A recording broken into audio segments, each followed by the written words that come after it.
So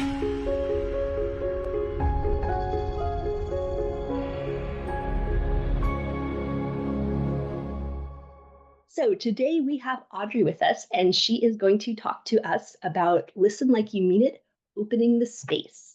Audrey, I'm going to pass it over to you to introduce yourself. All right. As I'm doing that, let me at least start sharing my screen. There we go. Can you see? Yes, awesome.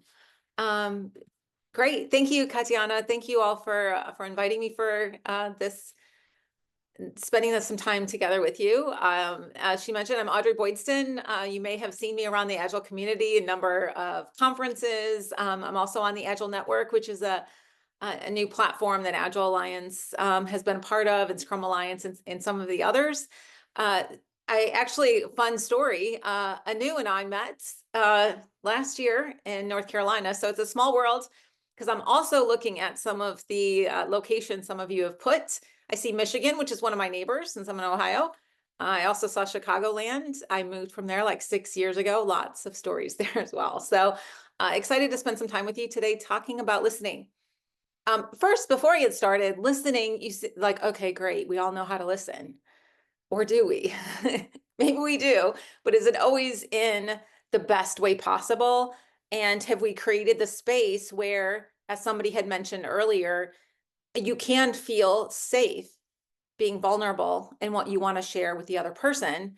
And part of that, in understanding if it's a safe space or not, is the reactions that they have to you, with you, and how you see that they're interacting with you as you're sharing all of these stories.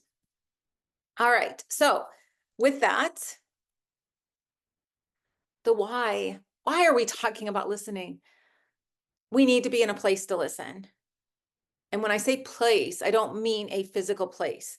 I mean, we have to mentally not only prepare ourselves for whatever that session is going to look like, whether it's a meeting, whether it's a one-on-one, whether it's a coaching session, whether it is a feedback session, whether it is you are in front of a sports team, whatever that is, we have to prepare ourselves.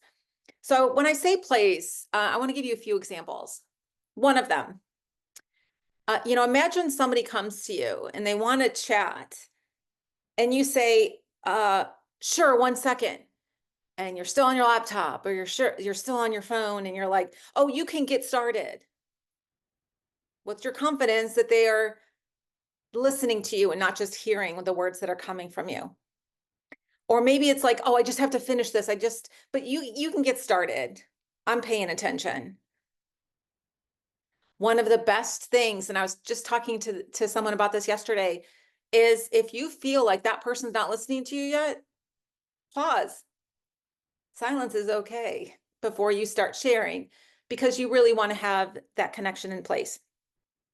So these are just examples of acknowledging that you're not in the place yet. But then once you are, we're going to talk about some of those tools and techniques that are going to help you stay in that space and enable that other person to feel comfortable with sharing everything they have to say. So I have identified a few blockers, some things that actually are keeping us from being the best listeners. Now, remember, listening and hearing are two separate things. I can hear your words, but if I only hear your words, but I don't really see how they connect in with everything else, and I don't have the context, I don't have everything else around that, and I'm not fully paying attention, then I'm not, especially in a coaching session.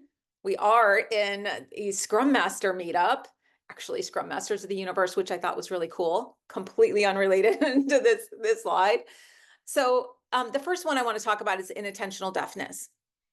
But first, before I even tell you what that is, I want to tell you about this castle. So about a year ago, I was on a trail. There's a trail that I run on every day, and I almost ran into a deer, literally. Inattentional blindness means you are so focused on something that whether it's a lot of times these conference talks and meetup talks come on the trail, you're so focused on that, you're using so much brain power on that you don't see anything that's around you that enters your space. I ran past this castle the other day. Actually, it was a couple weeks ago. Never saw it before. I have ran probably 2,500 miles down the space where this castle was. And that's not an exaggeration. I run a lot. Today I ran a half marathon so I could try to find the castle again. I can't find it. It's not in the spot where I thought it was, and it's literally not there. So that's what inattentional blindness is. So what I wanted, the reason I brought that up is there's so many similarities between not seeing something that's in front of you and also not hearing something and being able to listen to what's in front of you. So the way that inattentional deafness can block you from truly listening is that when there are a lot of visual stimuli, they've done tons of research on this. I put a link down here in the event you're interested in this. So Dr. Maria Chait has discovered that there's a lot of brain involved in hearing. It is not just your ears and hearing the words that are happening, but your brain and all of the other things that are actually trying to take up your brain space at that time. When you are trying to open up a space, one of the number one things is try to limit those distractions. All of those other things that are happening around you, all of those other sounds that are happening, all of those other visuals that are happening. Because what's happening is you are hearing and you are listening and you are trying. Like, you can have amazing intent to hear and open up that space for someone, but this could be blocking you from truly hearing everything they have to say. So the reason I'm showing you this is, how many of you have experienced where there's a word that had one definition and now all of a sudden it has like 5 more definitions, and we keep adding on to it and adding on to it? Like the word cultivate, we like to use a lot, right? I'm cultivating an environmental space. Cultivate used to be about farming, and now all of a sudden it's about, creating the space for people to thrive. So part of this is you're listening so intently to the words being spoken that you miss the emotional or contextual nuances. Have you seen somebody listening to you and they're like, every word that you say, they have something they want to add, or they're trying to get more clarification, but if it's so much on the words and not around how you're saying your words and all of your nonverbals? Yes, we still have nonverbals we can see on and online, even if we're not in person. And the reason I shared this screen is we were in South Florida on the beach last year, and I saw this sea turtle nest, and people were just ignoring it. They saw just the words like, "Oh, sea turtle nest," and they just walked on by. Didn't think anything about it. But there's a reason that it happened in this space. There's a context here. There's so much more. If I only look at the words, then I'm going to miss the message. Well, here, there's so much data that you can find. Of course, you have to do some digging around why this exact spot, what's going to happen, what is the timing, all of these other things, and how that actually impacts. Are they at risk of extinction?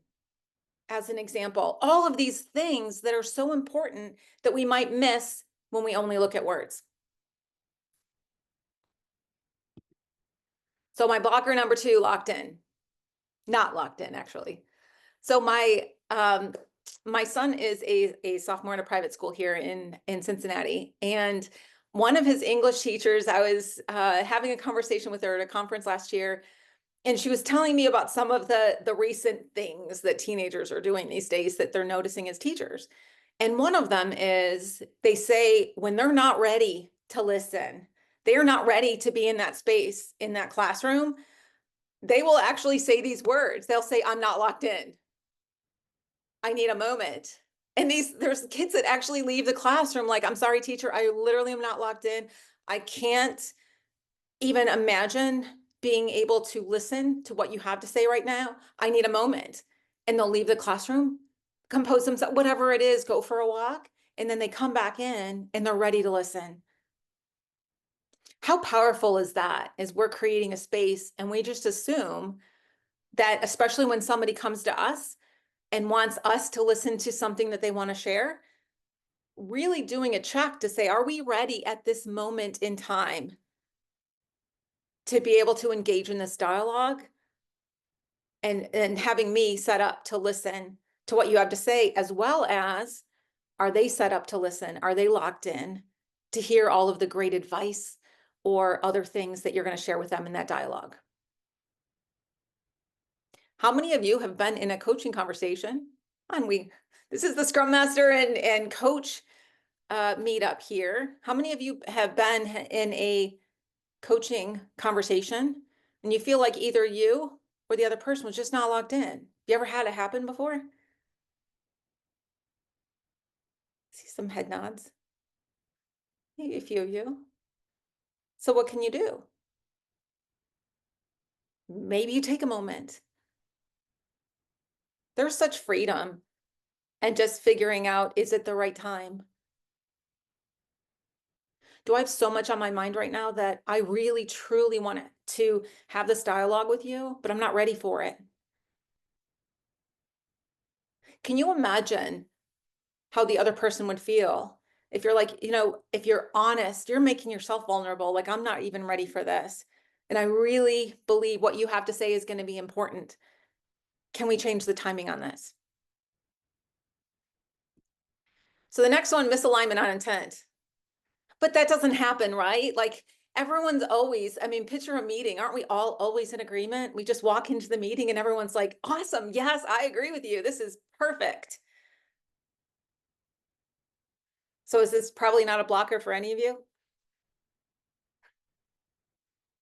I'm seeing some silent laughter because you're all on mute. So I'm just going to take that as I'm not the only one that's experienced this. So what I want you to think about is the meeting that you've walked into where there's no clear agenda and there's all sorts of unrelated conversations that are happening, and you find yourself tuning out of the conversation. I'll be honest, I've done it before, and then it's like, wait, what are we even here for? And if the intent about the meeting is not what you thought it was, are you ready to listen? You're like, oh my gosh, how do I gracefully leave this space right now without, hurting anyone's feelings or maybe hurting my career or something like that? Or maybe you are part of a coaching conversation and you discovered that there's an expectation mismatch when the other person just wants the answers and they just want the secret sauce. Maybe there's a disconnect between what one person expects to achieve in the conversation and what the other person is actually communicating. So if all of you as listeners, if you can't discern the relevance or direction of the conversation, how would you rate your listening skills in that?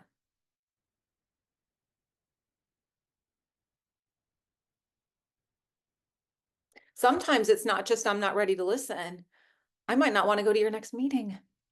So imagine when you spend a lot of time getting ready for creating a space, whether it's a meeting, a coaching conversation, or what have you, setting those expectations and helping people get alignment on this is crucial.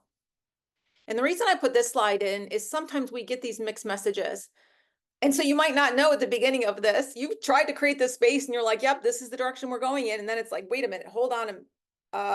This is supposed to be the way, but now it says the road's closed. Like, what am I supposed to do here? So really figuring out what that is, aligning on your intent. Otherwise, this could block you from really being the listener that you want to be. All right, who wants some unblockers?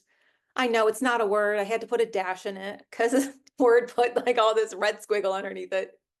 But thought it was fun and maybe would invoke a smile or two. Anyone want to hear about some things that might help you as you're trying to be a better listener? All right. This is my favorite by far. I was in a coaching agile teams boot camp and the facilitator part of the boot camp as well in 2015. Been almost 10 years. This was like October of 2015. And I learned about the invisible zipper. What the invisible zipper is I want you to picture you are sitting in front of somebody. They've come to you. You're there to coach them. They're sharing about their situation. And guess what happens? We are humans. And so we're like, oh, wait a minute. I had something similar happen to me. Or I remember somebody else told me about this, or I've experienced it. How many of you feel that swirl and you know it? Let's be honest. You can't, please don't leave me out here on my own. So what the invisible zipper is, and this to me is game changing. You don't actually have to do it, but sometimes it's helpful. I actually need it especially when I'm not locked in.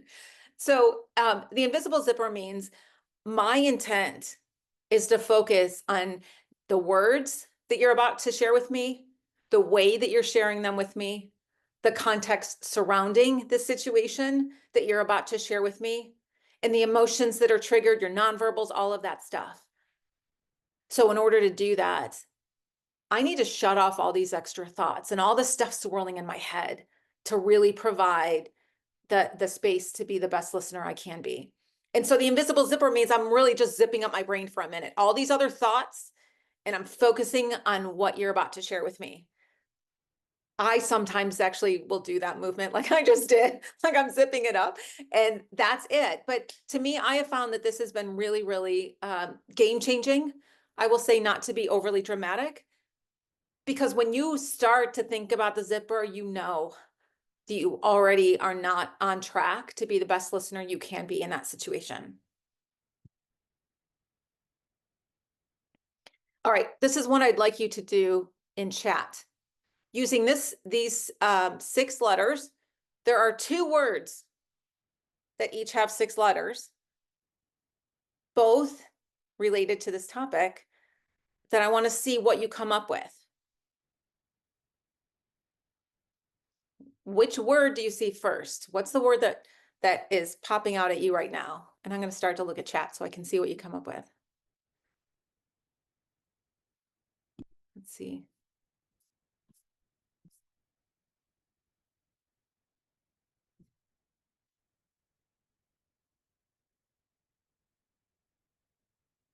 I'm seeing half and half. Some people saw listen first, some people saw silent.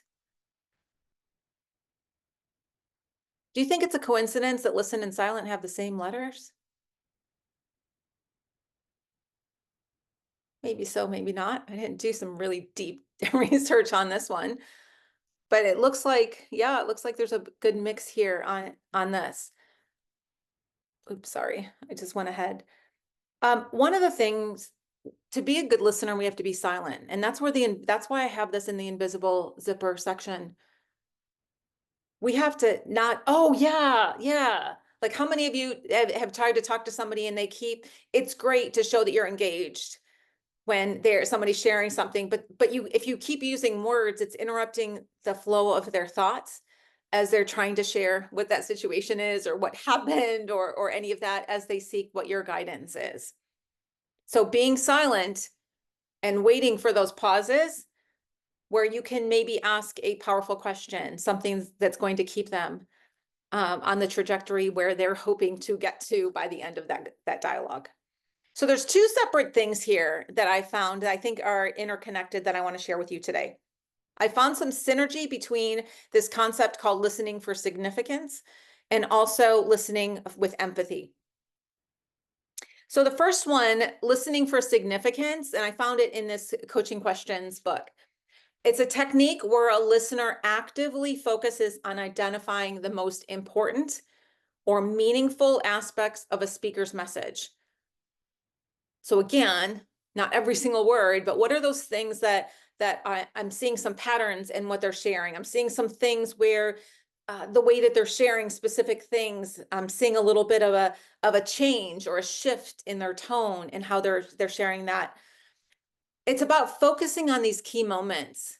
Listening for significance means not just listening for the most important thing, but it's an opportunity for me then to latch on to that and say, well, tell me more about that. You said this.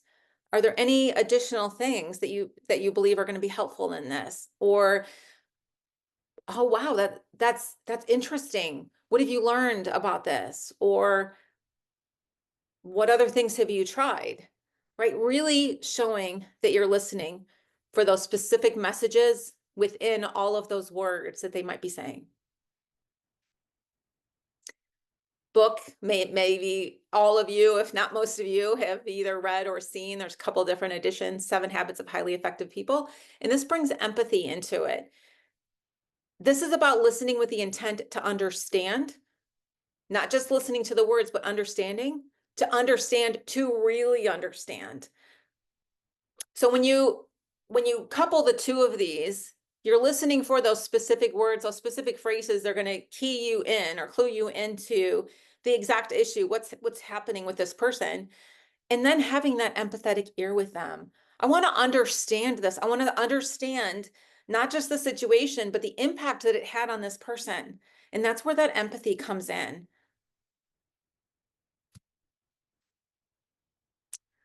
Eye connection. How many of you have heard eye connection, or what's the word we usually hear instead of eye connection? Eye contact. Eye contact. So this is like eye contact on a completely new level. Imagine that you are presenting to people and you want them to listen to you. You're up on stage, your eyes are just darting around, they can't connect with you. And so I learned this in my Decker public speaking training. And part of it is you are spending at least a couple of seconds, like really, really having that eye connection with that other person. Same thing in a dialogue. I'm not just looking every now and then I'm looking around and I can't even follow your eyes because it's going all over. It's more intentional upon showing them like, I'm here to be able to listen to everything that you have to say because I want to help you. And I want to help us move forward.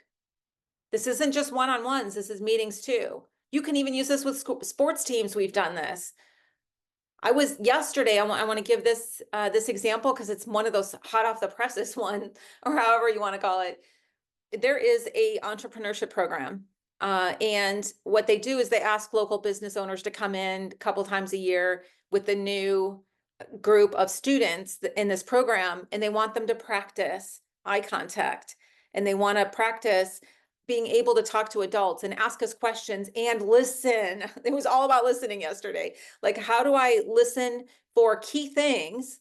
Like we were talking about the listening for significance, and capture those. So that assignment was, what did you learn about all of these, 25 to 30 adults that you met today?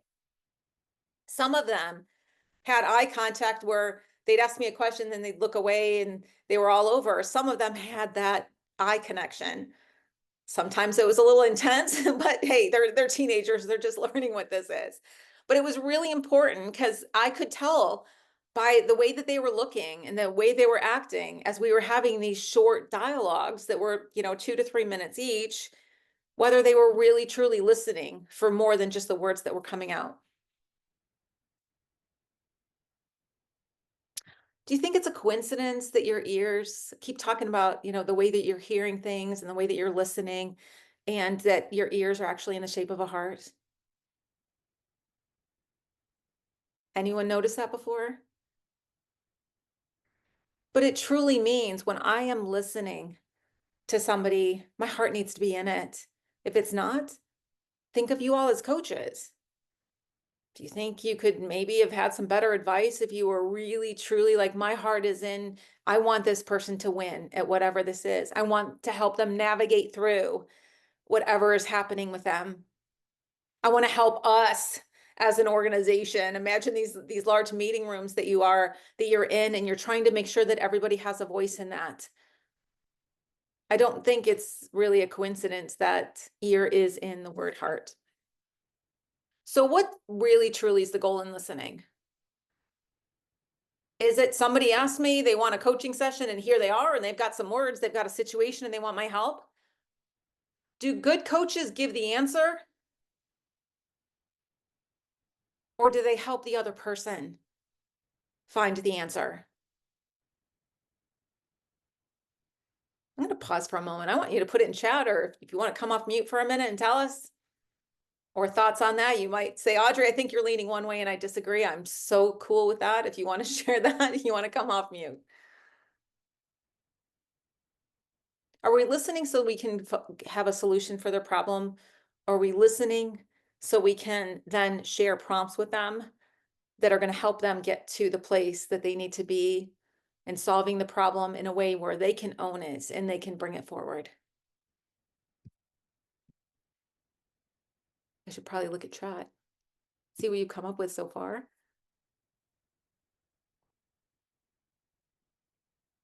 Oh, I love this. Oh, Philly. So you're a neighbor too. I'm in Ohio, so I'm like, let's see if we can get like all the states surrounding.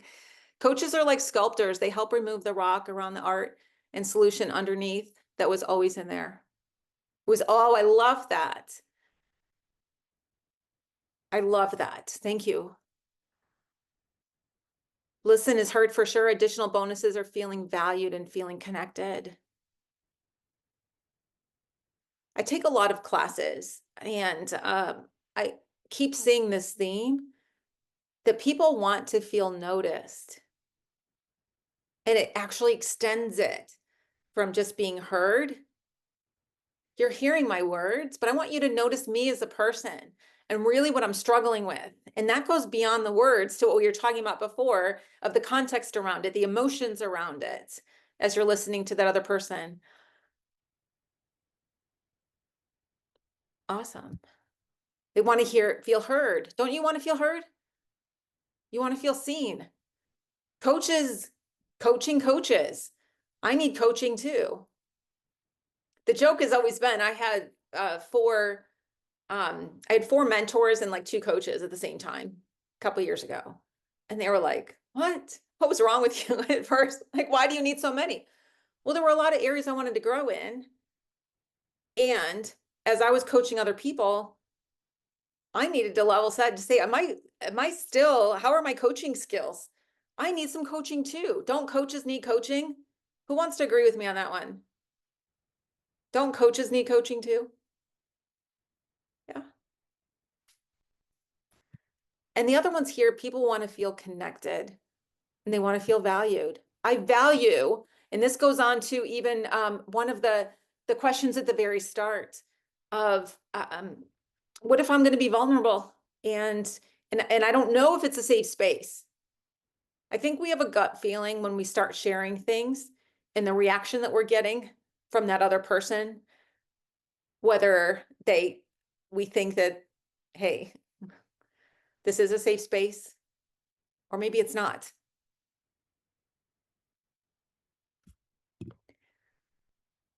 One of the things that I think is really helpful, and I've started doing this more and more, observe someone listening to you.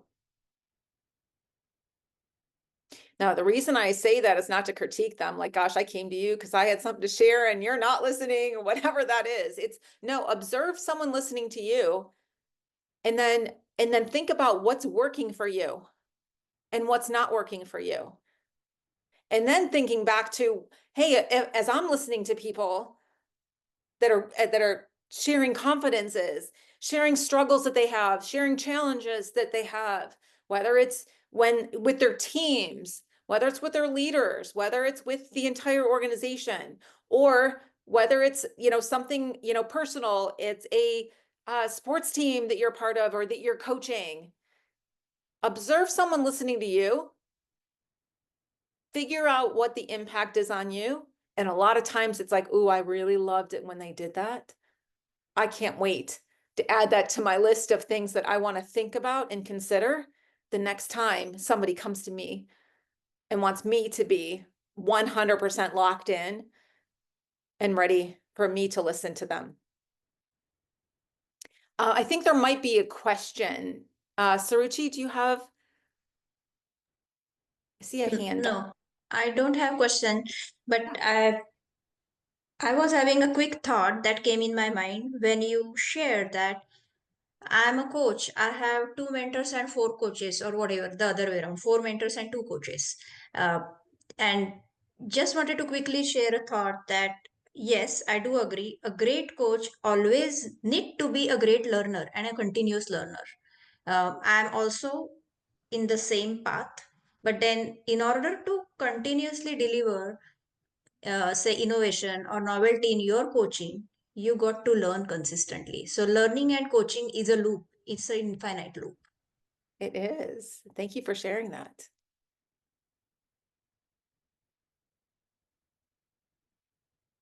All right, so this is one that I have that I wanted to share with you about these techniques. The first one we were talking about was the invisible zipper.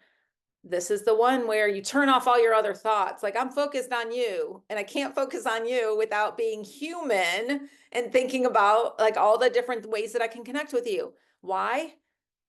Because we love connection, don't we?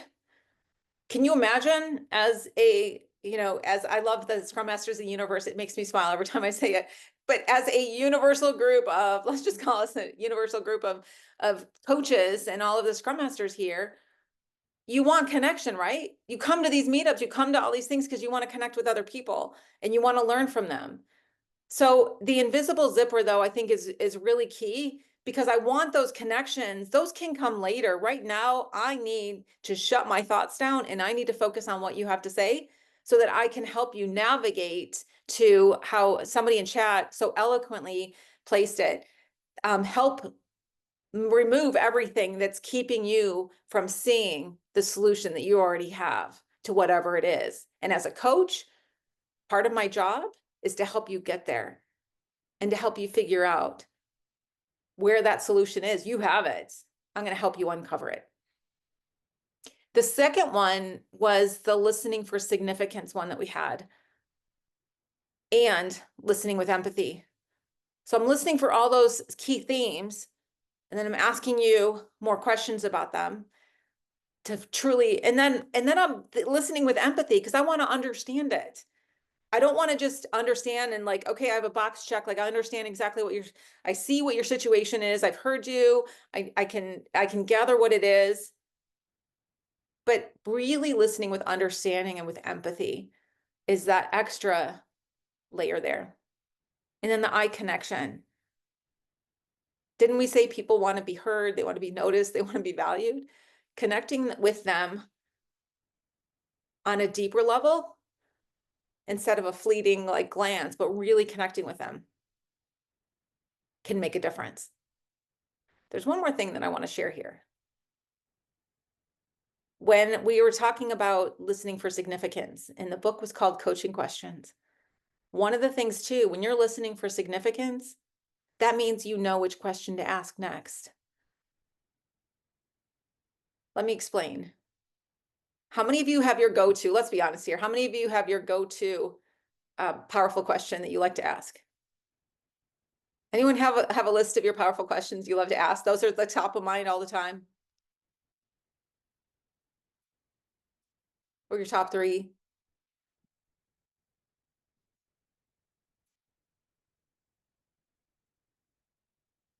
I can't see chat. Katiana, do you see, like maybe, oh, I can see it now.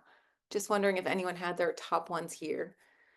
Not yet, but I just put it into the chat for everyone to add their go-to powerful question into the chat. And this really ties into this listening for significance and the empathetic listening.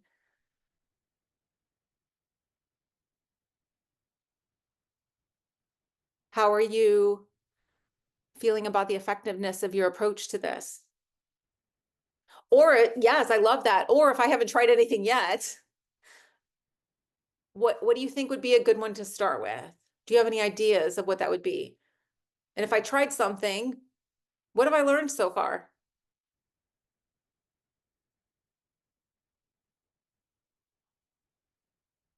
What does success look like in this for you?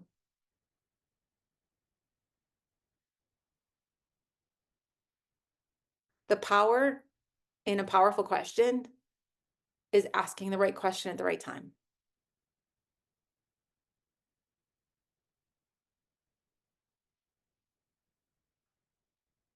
Can you see yourself in this? I love that. Like, what's your vision? If you had no constraints, you had nothing that was holding you back, what would you do? And then what happens as a coach, you find out what those constraints are, don't you? Or who they are, if they so share to decide to share that their constraint is maybe somebody blocking them. And then maybe you can help them navigate. But you're not going to know that if you don't ask the right powerful question. So there's lots and lots of different options here. And that right there, asking the right powerful question, that right there is, to me, the number one way you can make people valued in a conversation.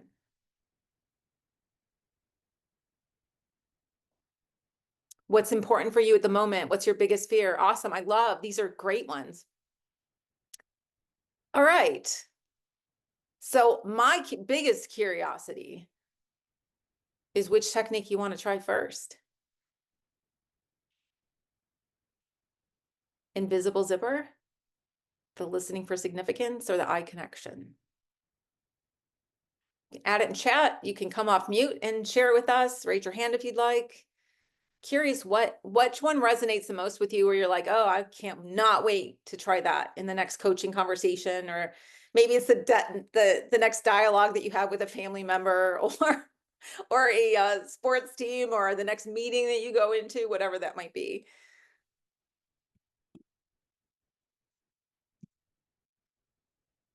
Listening for significance of it.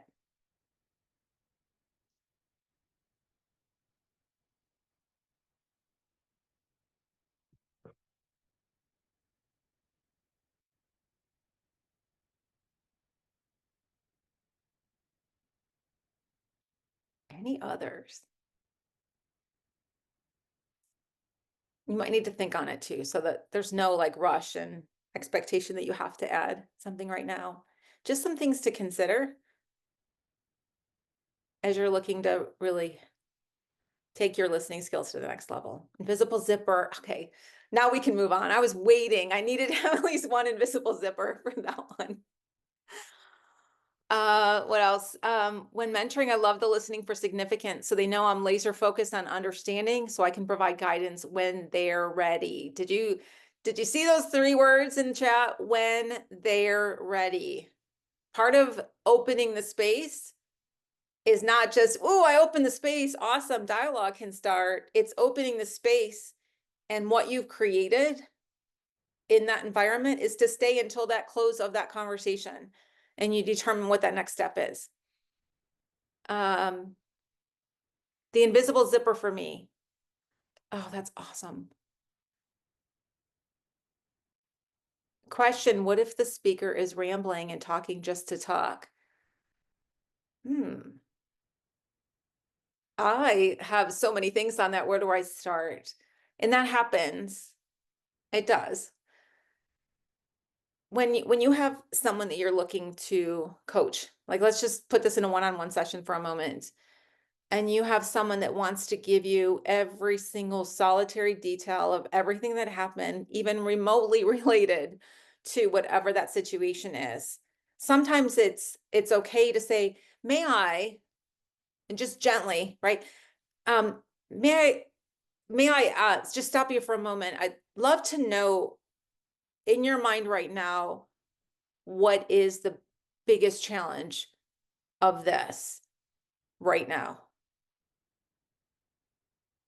Because you're right, sometimes it's story land for like 15 minutes, and you're like, gosh, I had a 15-minute coaching session. What am I going to tell them? I got like, a minute left or something. It's, can you help me understand? And maybe it's just part of a powerful question as you come in. May I ask a question? And when you say it like that, people are usually sure. Can you help me understand like where you are right now and where you want to be? And let's focus right there. There's a lot of things that probably led up to this moment in this situation. Where are you right now? Could you help me understand that? Sure. Well, here's where I am, and this is what I've tried. Oh, well, what have you learned so far? See how that opens the space up for even more powerful questions to continue from that. I love that. Are you open to exploring this further? Make it an invitation. We should hashtag that. When I'm teaching classes, I'm not, please go to this whiteboard or go here, whatever. I would like to invite you to. That's my go-to phrase on all of it. I would like to invite you to. This isn't, I'm dictating or I'm telling you need to do something. I want to invite you because there's something amazing that's going to happen. And here's your open invitation. All right. All right. So we need takeaways always, don't we? We learn things and it's like, that's great. I listened to her words. She talked for a while. I don't know, like 40 some minutes.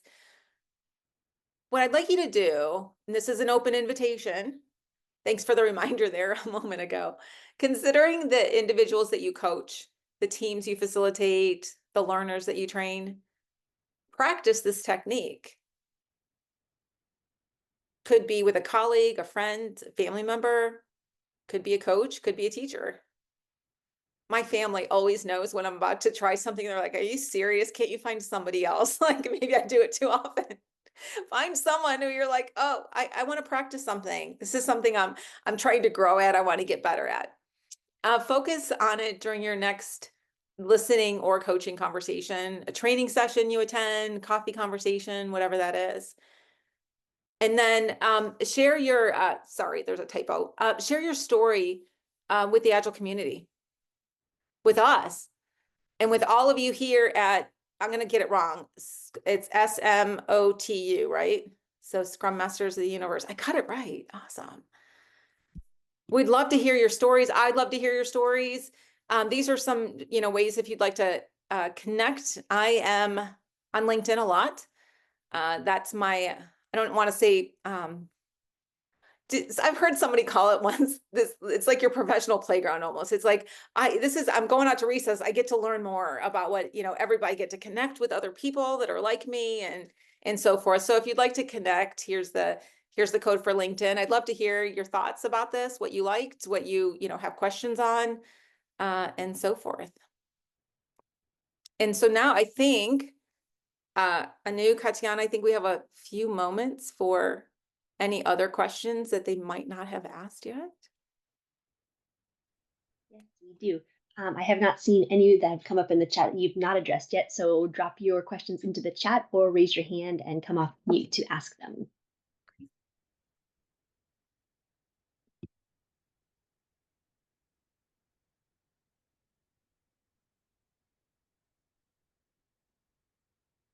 And maybe this real-time question answering. Yeah, well, I can get you started with the first question while people are thinking. I was really interested in when you talked about one of the blockers being misalignment on intent. What are some of the strategies you would use with that? That was a really interesting one to me.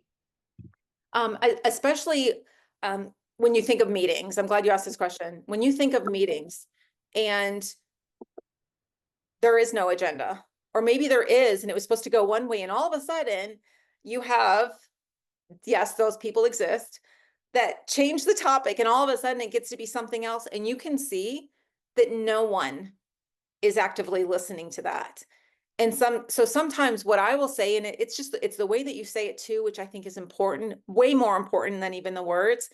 I have a question here. As we started this meeting, and it was my understanding that this is where the focus area was going to be. This is the direction we were in, and I'm really excited to share my thoughts on that and work with all of you so we can determine our path forward.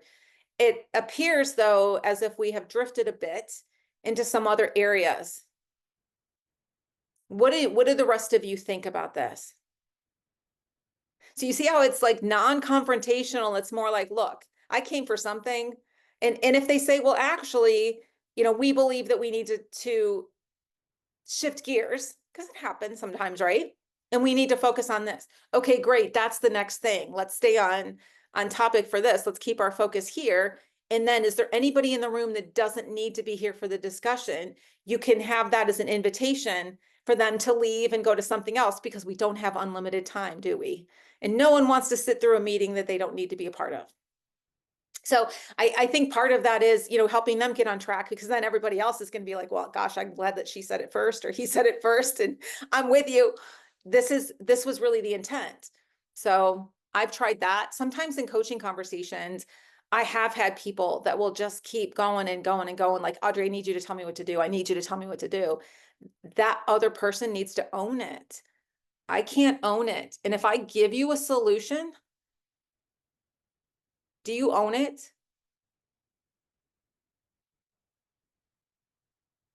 But if you own it, or if you come up with it, or even if I've given you, maybe I'll give you some ideas, some primers to get you thinking about something that I think is going to be helpful for you.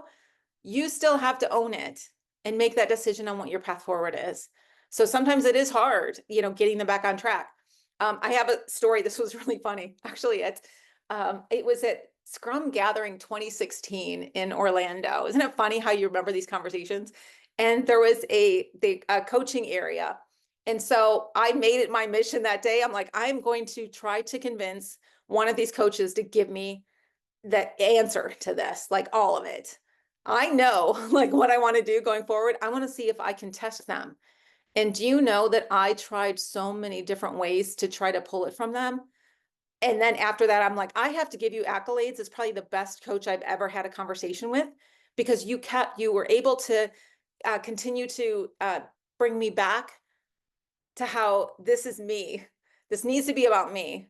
This needs to be about my solution. It's not about something that you can come up with, because there's never one size fits all. So related or not, you triggered a thought. So I wanted to share it. Let's see. Thank you. We have a question from Alex. Alex, if you want to come off mute and explain it a little bit more, he asked, do you use a RACI matrix? In my PMI, my project days, which I still do, right? Now PMI and Agile Alliance and all that, where there's a lot of connections there. I don't like to have too formal ones, because what happens if you have too formal of one, then no, I'm sorry, that's not my job, that's yours. I'm sorry, that's yours, that's yours. I like to have verbal, like, I don't want to just say working agreements, because that's such an overused term on stuff, like agreements on who's going to own what and what we're going to do moving forward. Like starting out, especially with new teams or new areas within an organization, it's helpful. And yet allow it to evolve over time to be more of a conversation piece than a paper that I need to go to and say, wait, that's yours. You're the one responsible. You're the one that needs to do this. So I don't know if there's one size fits all. I think it's more of it'll evolve over time in an organization. Thank you. Alexis, do you want to ask your question? Yeah, I can. Hey, Audrey. So, almost didn't ask this because it feels like a charged question, but I think that's part of the exercise, right? Is our ability to confront difficult conversations. So I'm wondering if you've had any observation of like the kind of current climate, the macro social economic situation, especially in the US, if people are more sensitive or maybe clamming up in the face of more challenging conversations in the coaching work that you're doing right now. I think there's a no, thank you for asking this. Actually, I think there's a increased need for people to learn how to navigate really hard conversations. I think what happens is people have their go-to reaction sometimes if it's not in line with how they want something to happen, rather than sitting back and saying, let's focus on the facts here and let's have a dialogue and let's make sure that everybody's viewpoints are here and taken into account, and let's figure out what our path is forward together. I would love to see more of that. And I've taught crucial conversations and things in the past, and it is so important to help people navigate the waters. And to be completely honest, I feel like a lot of people don't know how to do that. They know how to share their opinion, but they don't know how to receive the others and figure out how do these go together. They can't, are they always polar opposites? If they are, then we need to figure out what our common ground is so we can decide what that path forward is.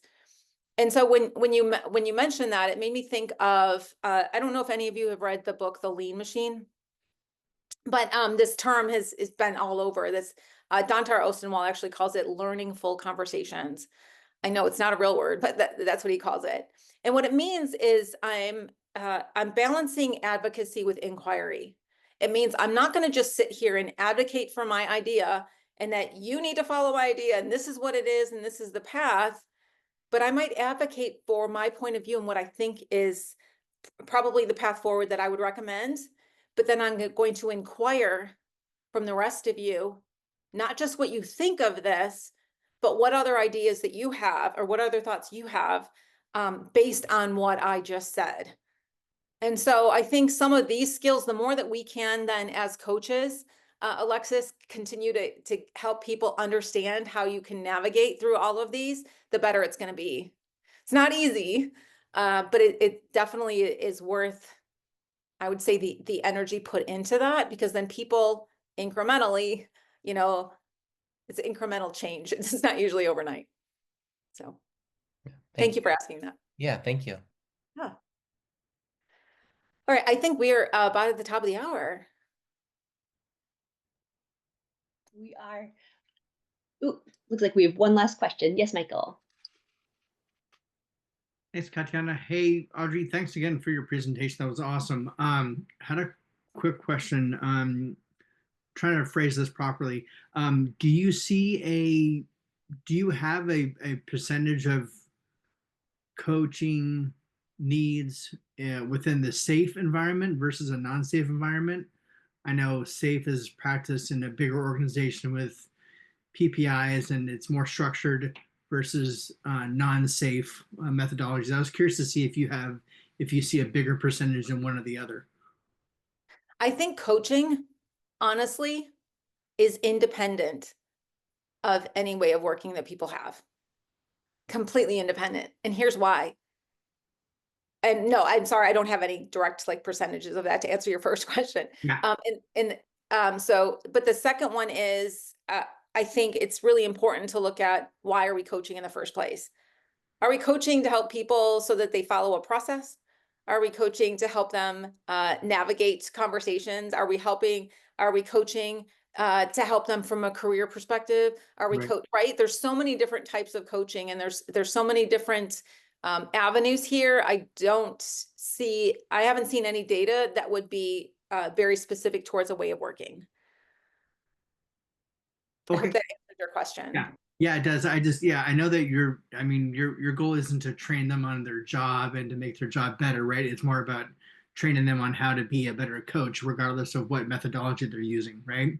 Yeah. So I'm just curious if you happen to know if the people that you're coaching are more into the safe environment or non-safe. So, but that's great. All across the board. It's really across the board. And a lot of it has actually been with executive leadership teams. Right. So there's different levels of coaching that have been completely independent of a specific way of working. Thank you. Question though, you got me thinking. Well, thank you. Thank you everyone for joining us. And Audrey, thank you so much for your time. It was a really interesting presentation. I'm excited to start putting those things into practice. So thank you so much for joining us. Thank you all. I hope you have an amazing weekend. And feel free to reach out if you have any questions or dialogue or what have you.